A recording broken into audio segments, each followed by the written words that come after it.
Hello, everyone. Hello. Oh, hello.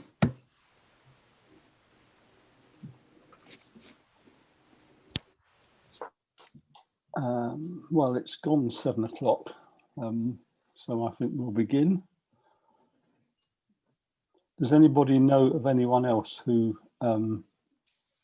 is likely to be joining us?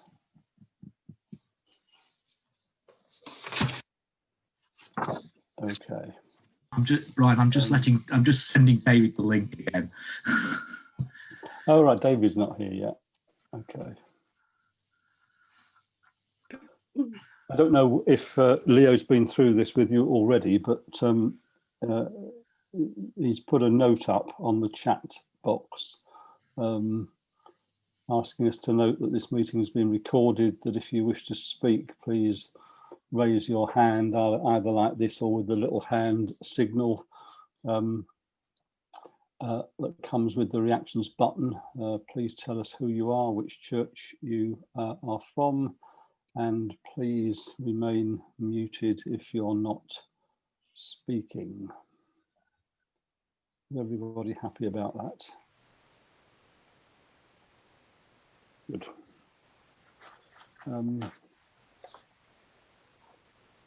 So we're here this evening to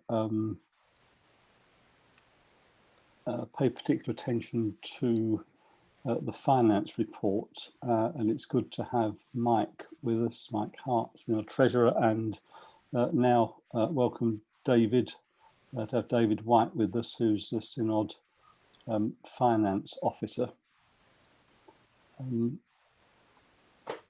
They will be able to help us along the way.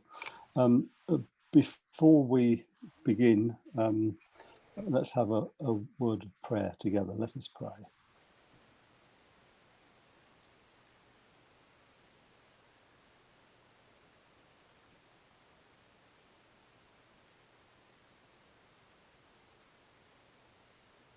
Gracious God, you call us together as leaders within the life of your church. And we thank you for the privilege and responsibilities which you have given to us as those who serve as elders and as ministers. We ask for the leading of your Spirit this evening as we come together to consider the finance report presented to our Synod meeting this autumn. And we ask for sensitivity and openness as we discuss these matters, for the ability to discern what you are saying to us through our own thoughts and through our reflections and discussions with others who are with us. So we commit our time together to you this evening, in the name and for the sake of Jesus Christ our Lord. Amen.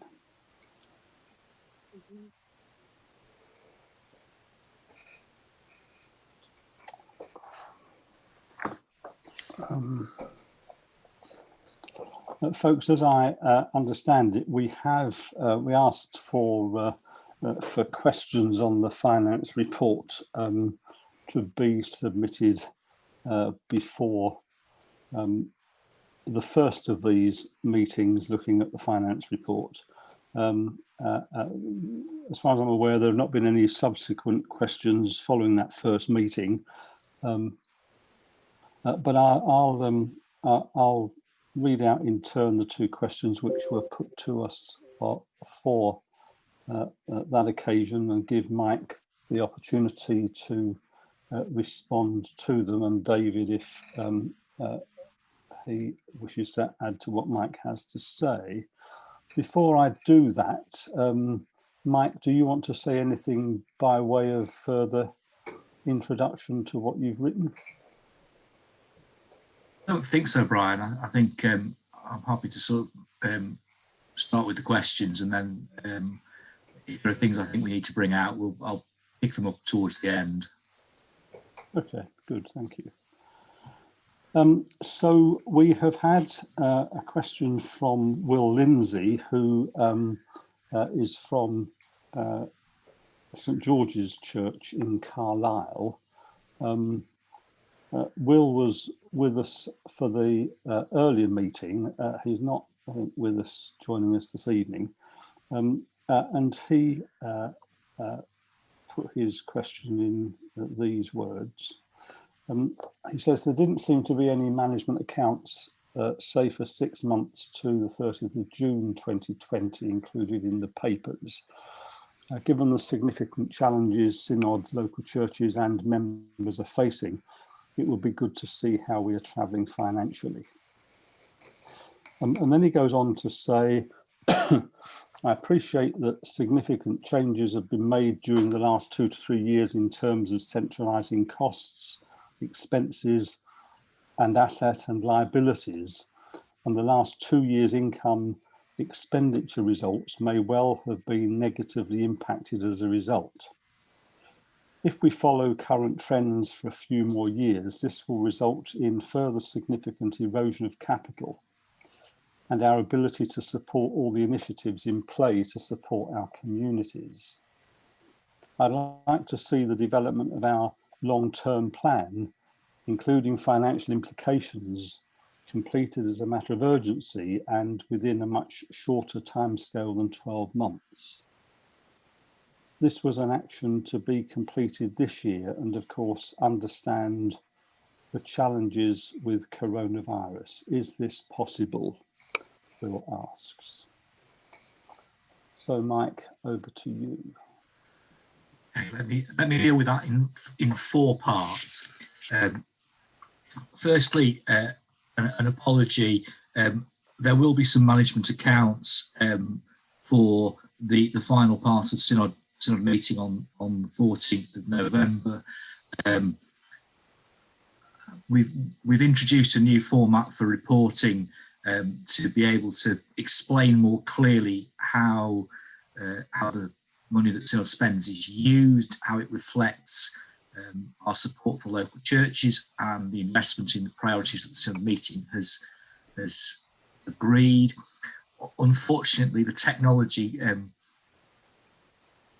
hasn't made it easy to extract this information. It was it's one of those things that was a work in progress, and then the closure of the office and lockdown and things like that made it more difficult to resolve. So David and I are just finalising a report which will be available next week that will deal with the position up to the end of September. So 9 months, and that will be with colleagues for the final part of the Synod meeting.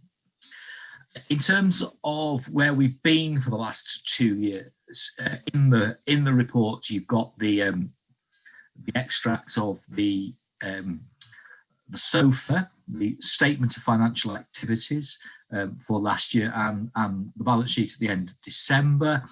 I think it's fair to say that for all the ups and downs, our unrestricted funds have not changed significantly in a 2 year period, and the main changes you'll observe in the accounts for 2019 compared to 2018 reflects the creation of the new Synod Manse Fund and transfer of properties and so on into that, and that's the main thing that drives why the total numbers look quite different for 2019. The future plans, yes, we will move on as quickly as we can with that. I think where it says 12 months is because the timing of the Synod meetings don't make it easier to make a report to the Synod meeting any earlier than this time next year. For the reports for a March Synod, we will only just have completed the closure of the 2020 accounts. Clearly, things in terms of the current situation continue to move significantly in terms of what people can and can't do, and really, you know, as I'm sure you're all finding with your own churches, it's quite difficult to get a firm footing to make some reasonable forecasts for 12 months ahead, never mind 3 to 5 years ahead, which is what we're trying to do. You know, I've talked a bit about the reserves that the Synod hold. Reserves, whether in whatever form they're held, are there for a rainy day, and I think I'm not sure how heavy the rain is at the moment, but it's certainly more than a bit of light drizzle in terms of the potential impact, and therefore for the need to draw on those funds, and that's what the proposals that you've got in front of you are designed to do, is to say, look, this is the sort of major systemic event for which we hold contingencies for, and now has to be the right time to use those monies to help local churches rebuild from the current situation, and yes, that does have impacts going forward, and that's part of what we will want to address in the longer term strategy. But you know, I would much rather we spend that money now rather than invested it in local churches and their mission, than, you know, come to a situation where churches are struggling for lack of money and we're sat on lots, and it doesn't seem a very good use of the resources we've been given. So absolutely accept the point about the need to move on with the long-term strategy. You know, 12 months is, as I say, as much to do with the timing of our decision-making processes as a synod meeting than actually any you know, desire to play a very long game. So I hope that covers the sort of 4 points that Will was raising in that question. I think if I thank you, Mike. Yeah, thanks for that, Mike. So on the back of Will Lindsay's question and Mike Hart's answers, are there any further related questions that anybody wishes to raise with Mike?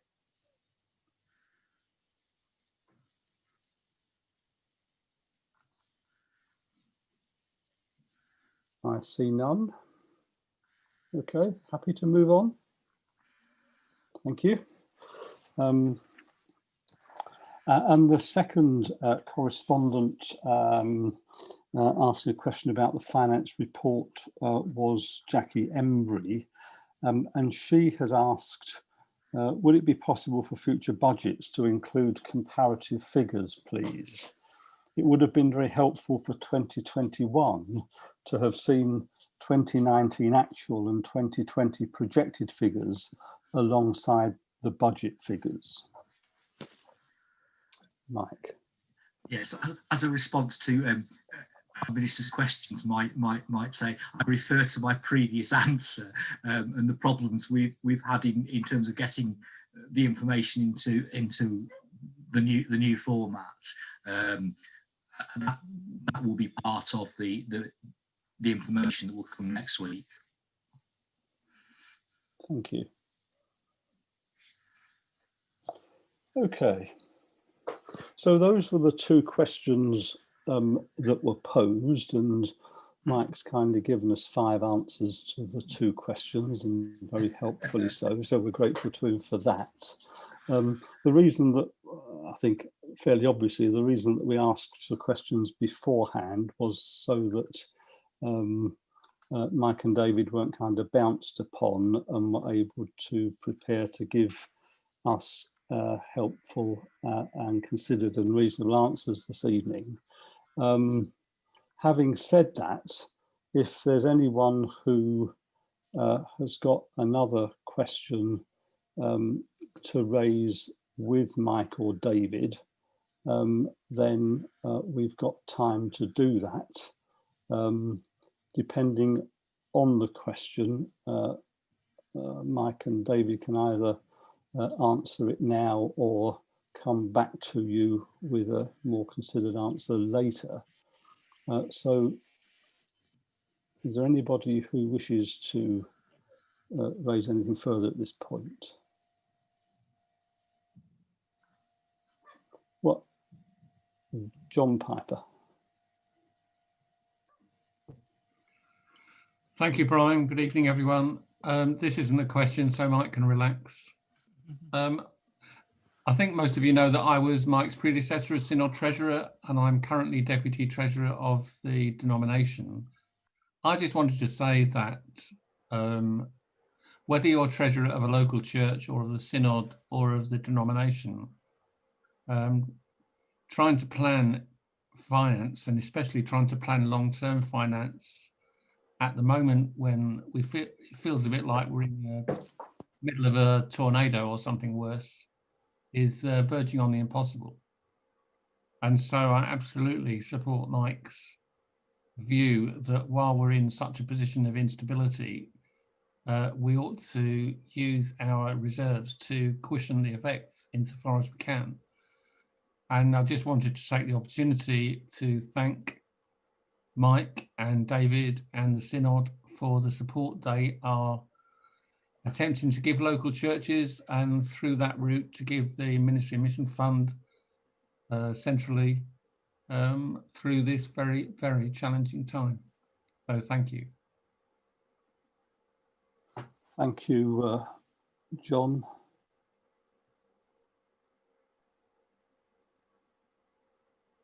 So, anyone else? Well, in that case, folks. Brian, before we move on, one of the questions that was asked at the other one of these sessions was about how the support arrangements, assuming they're agreed by the Synod meeting, would work in practice, and particularly around the M&M support for next year. So it might be helpful just to talk through while we gather, just to talk that through. Yeah, please do. Yeah. So in terms of the package of support for local churches, which is on pages 44 and 45 of the book of reports, really there are three blocks of support. Item sort of 86A, which is about support for M&M in 2020, in converting some of the M&M cash flow loans that we've given to reserves for churches with small balances. We will deal with that with the individual churches who are affected, and simply, in a sense, we'll advise them that we qualify, they qualify, and we wish to, we're offering to convert the loan to a grant. In terms of items B and C, which is about support for losses in 2020, clearly for churches with Manx grants, on request we will release up to 16,000 of your total grant, whichever is the lower, and that will be done on request. For other churches, we will need you to apply, and we'll need you to provide some quantification of the losses in terms of reductions in letting income and reduction of income from fundraising events, and we will reimburse on the basis of claim for those. So you will need to contact us and provide some details to support that claim. Just to be clear, if there are a very small number of churches who have any arrears of M&M payments, we will make the payment net of those arrears. because that is the first call on a church's resources. And then in terms of support for M&M in 2021, because the timescales are quite tight for notifying London of the payments schedule for next year, we are going through with the area finance officers at the moment which churches appear to be eligible for which grants under that, and we will notify you of entitlement at the same time as we notify London, so there will be no need for churches to apply for that, and we will make the part payment direct to London, so you will not receive a grant for your local church account to then pay your M&M to London. We will pay the 25% share or the 50% share direct to London on your behalf. So that's how the arrangements will work. So most of it we will initiate, but it's the grants to support losses under items 87, 86 B and C, which will where we will need a request from the elders meeting to make those payments.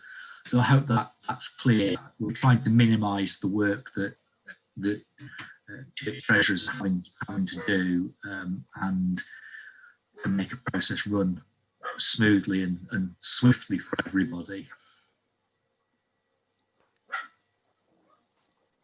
Thank you, Mike. Are there any folk who've got questions for Mike arising out of what he's just explained to us? Marilyn Piper. Will you be sending a notification by email to the treasurer of what you're doing, if you're doing it directly with London, so that the treasurer actually knows if you're doing something on our behalf?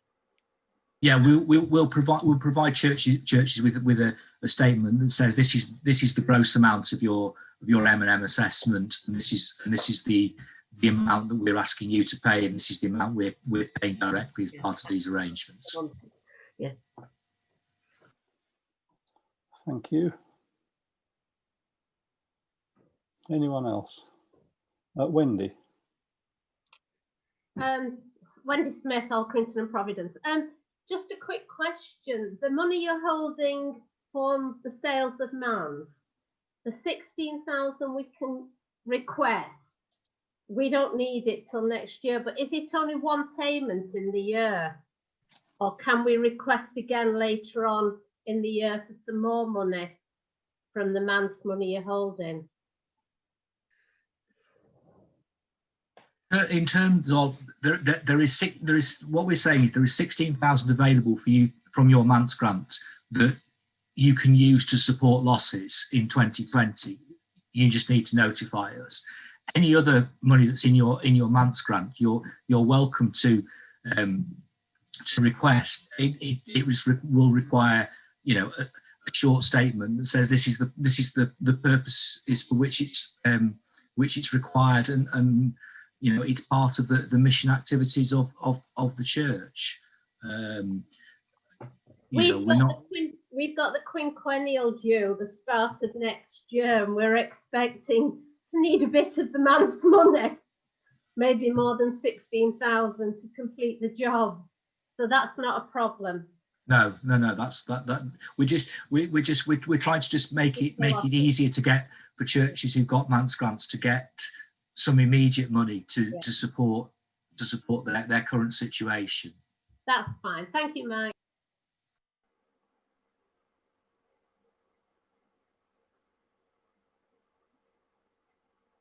Okay. Anyone else? Last chance. Okay, then. Well, before we go, Mike Walsh, who's with us this evening, has just mentioned to me that he has designed, with Mike Hart and David, I think, a new application form for grants and loans. which will be available on the website soon. And we think it might be a helpful opportunity for him to share that with us now and just to chat a little bit about it.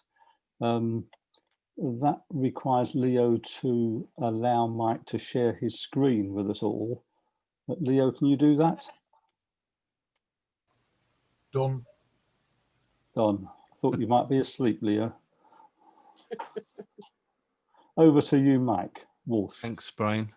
Is everyone seeing that? It's the finance page on the new Synod website.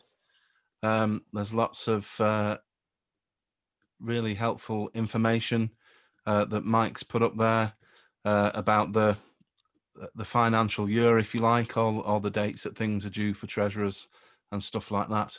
But the bit that we all know you're really wanting is access to the grant applications.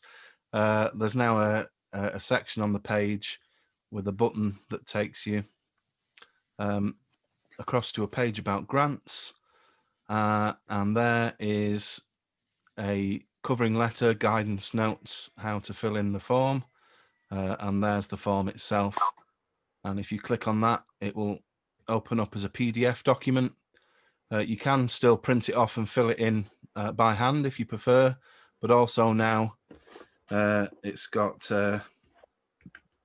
you've got the ability to fill in directly on the form and save it and send it to Synod office in an email. And that way, if there are things which need updating or changing, or there's not enough information in some areas, the Synod office can send it back to you very easily, just to add some extra information to the form. So it's a document that can now be updated and amended if it needs to be. So all the boxes work like that. There's tick boxes, date boxes, and then when you get to the meatier questions, obviously larger areas to submit your answers. But it should all make it easier to submit and more straightforward to fill in the way it's been designed, with clear sections, and the covering letter explains all that. I don't think I need to labour it anymore, but hopefully that's going to be a helpful thing that churches can now access themselves very easily. Is that all right, Mike? Thanks, Mike. That's fine. Thanks, Mike. Yeah, we tried to sort of make it flow logically through the sort of information that we need, and try and make sure we capture all the information, so that we hopefully don't have to keep coming back to churches saying we're missing this bit of information and the like. But clearly, feedback will be helpful in the early stages, and I'm grateful to Gordon Bell who did some road testing of it before we finished it. So hopefully you find it useful. There's some simple guidance notes, but hopefully most of it is fairly self-explanatory. Thank you, Lee Battle. I noticed on the grant form then, are partnerships able to apply for grants? Or does it have to be individual churches within the partnerships? Because I noticed it was name of churches and churches' mission statements. But obviously, if it's a partnership project, that's slightly different. Yes. The form enables that, because it in a sense it asks for a lead church for the lead person, and then asks you to list any other churches that are involved in the project. Right. So it can be done on behalf of a group of churches. Yes, it lends itself to that. Okay, thank you. Thank you. Anyone else? Alistair Smeaton. That form looks great. Presumably that's for normal grants. Yes, is that right? As opposed to these kind of special COVID support arrangements. Absolutely. That's for the traditional mission and building grants primarily. Excellent. Yes. So just I might have not been listening, or it might be because I was late. can you just remind me again, if a church is applying, if churches are applying for kind of the COVID support money, are they just writing you stroke David a letter, or is there a separate form somewhere that I've just not engaged with?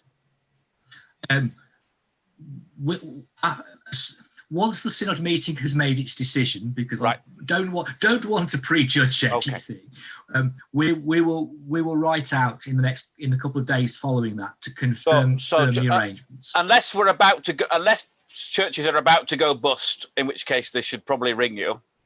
We're just waiting till after. We should wait till after synod. Is that right? That's right. Yes. Okay, Yeah. thank you. I think, Alistair, the only thing where churches will need to fill a form in inverted commas is where they're applying for support for losses and they haven't got a MANTS grant, where we will need something to itemise that. Yes. But in some ways, I would rather allow churches to submit it in a way that's easy for them in terms of their financial records than necessarily impose something too rigid from our end. Yes. Okay. No, that's fine. Yes. Alistair, I'm just in the process of, with the assistance of the area finance officers, writing to all the churches and telling them what entitlement they would have under the financial support which Mike has written to everyone about. Yes. Okay. So that when hopefully it's approved at the synod meeting, we can immediately, provide any support required. Yes. This is I don't need an answer now to this, but this is something for you both to think about, that the churches I work with are in a rather special case because they voluntarily gave their manses into the MANS scheme before it existed. So that there's no money allocated next to them for a MANS grant. But morally, they're due some help. Yeah. That's just to ponder.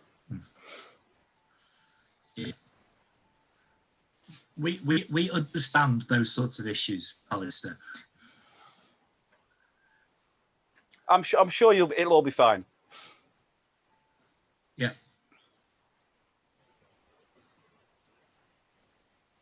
Thank you.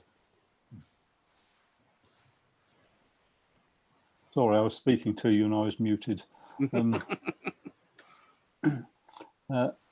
Thanks for those questions and the answers that have been given.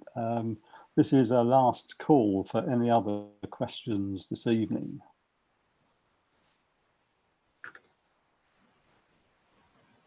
No. So our thanks to Mike and to David for this evening, and indeed for all the work they do for us in and around the Synod office. We'd be in a pretty sorry state without them. So thank you for that. And we look forward to seeing you a week on Saturday at the Synod, the virtual Synod meeting. And also there'll be opportunity for you, if you wish, to join later this week in question and answer sessions on the Synod review and indeed on the other reports in the book of reports which are being presented to the Synod meeting this time. So if you've not had an opportunity to come to the earlier meetings on those subjects, please come along to the meetings later this week. Brian, did Lee put a hand up before? Lee, you had... I think Lee was showing appreciation with a kind of clapping hand for the work that you and Mike do for us. Oh, sorry to put you on the spot, Lee. Okay, well, that's it, everyone. You can go and do whatever you want to do with the rest of your evening. Thank you, really, thank you for showing up this evening. Grateful to you. All right, bye. Bye for now. Bye, everyone. Good to see you. Bye.